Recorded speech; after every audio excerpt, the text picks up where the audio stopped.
And he said to them, "The Son of Man is Lord over the Sabbath." All right, we're back at it again, diving in. Luke chapter 6. Yep. Jake, what's happening? Yep. We got some Sabbath stories. So there's two Sabbath stories that Luke highlights here. The first one is when Jesus is in the grain fields. He's plucking some grain. Plucking. Yeah, I love that it says that. Actually, it's his disciples. Oh, Jesus he's just watching them? Yeah. He put them up to it. He framed them. Oh, gosh. So Jesus' disciples are plucking grain. Yep. Somebody gets mad about it. Exactly. And then we get this other story of a man with a withered hand. And then the Pharisees and the scribes are watching him to see if he's going to heal and do work on the Sabbath. Yeah. And he does.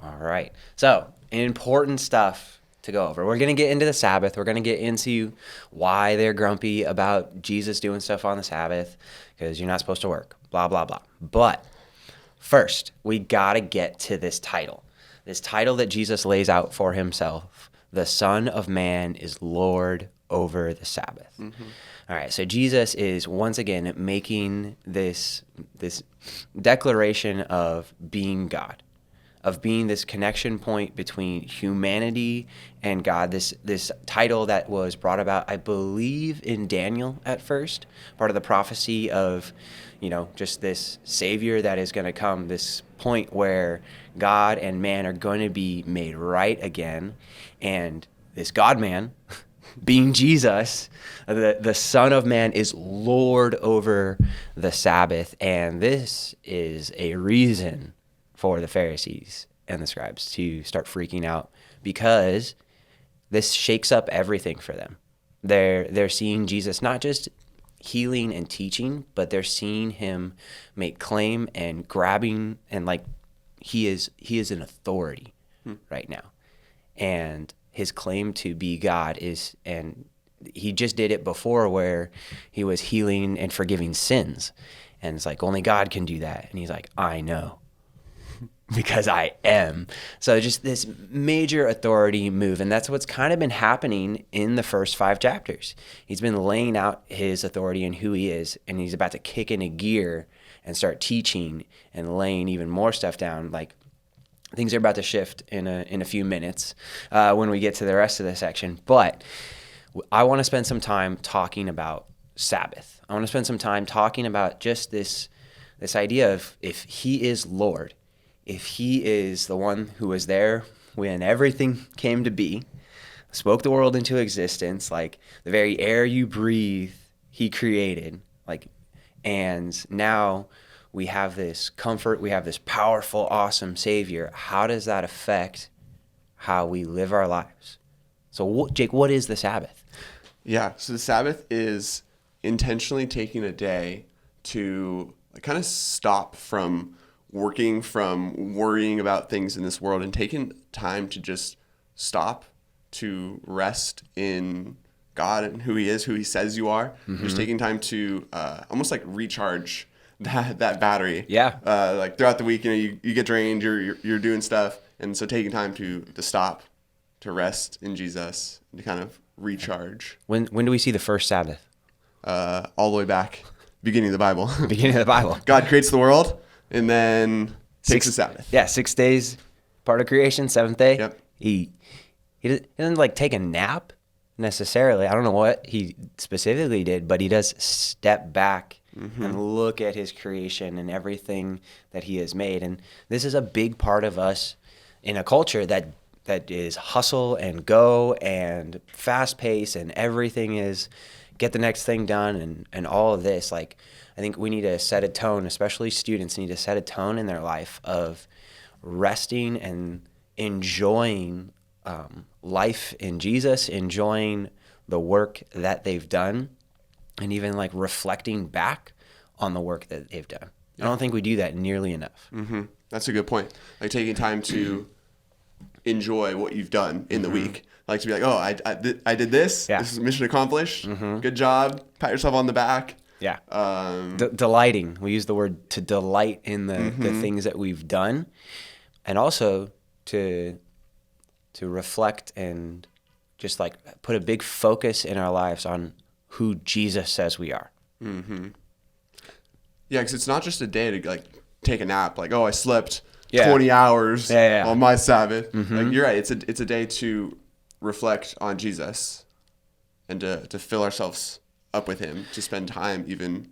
Yeah. To really, really bring into focus who Jesus says you are. Like a Sabbath, I've said it like this. It says, it's huge. Our value is no longer connected in what we accomplish. Our value, because Jesus is who he says he is, because he is this authority, because he is God, because he laid down his life for us, our value is connected in simply our identity of being a child of God.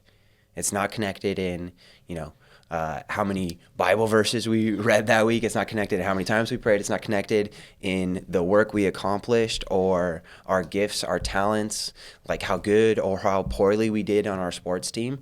Our value is connected to something so much bigger than that. And in a world where our value is based off of what can you do for me, like this is huge. Mm-hmm. This is big for us to actually take a day every week and really just rest in that. So what can we do on a Sabbath? What should we do? Right? They're getting grumpy because Jesus is doing stuff on the Sabbath and he shouldn't be doing stuff on the Sabbath. They made a bunch of rules around it, and they're like poking their heads out of the grain field. Like, what and then they're like, are you going to heal on the Sabbath? And Jesus is like, should I not do good stuff? Like, get out of my face. Like, even the silliness of, like, I think about a donkey falling in a hole on the Sabbath, and you're like, you can't go get your donkey because that's work. You're not allowed to work. And it's like, this totally takes away the spirit of what it's supposed to be. Totally. It is, yes, you're not supposed to work, but, like, Jesus is doing good and everything. So what can we do on a Sabbath? What should we do on a Sabbath? Yeah. I've actually found it really helpful. I use kind of the two words of like either something is like restful or worshipful. So for me, like obviously taking a nap, going on hikes, those are like restful things for me. Yeah, fill you up. Yeah. Like, oh, this is great. And then other things that are like worshipful. So like I like to like, I don't know, read my Bible, play some songs on the piano and sing some worship songs. Like things that are just like worshipful, focusing on God. So those are kind of my two categories I use to break it up, which are kind of nice. It's like when I think about doing something, like, oh, is this restful? No, not really. Is it worshipful? No, not really. Okay, I'll do it tomorrow. Like, it's not the end of the world. It's like, Yeah, and that's, you hit another, like, big part of just Sabbath. I'll do it tomorrow. Yeah. Like, tomorrow is here. Like, there's so much of this is you like, being like, the world doesn't revolve around me getting this thing done. Mm-hmm. Like, I don't have to text this person back right now. They can wait 10 hours. I don't have to do this right now. Yeah. And that there's so much freedom in that.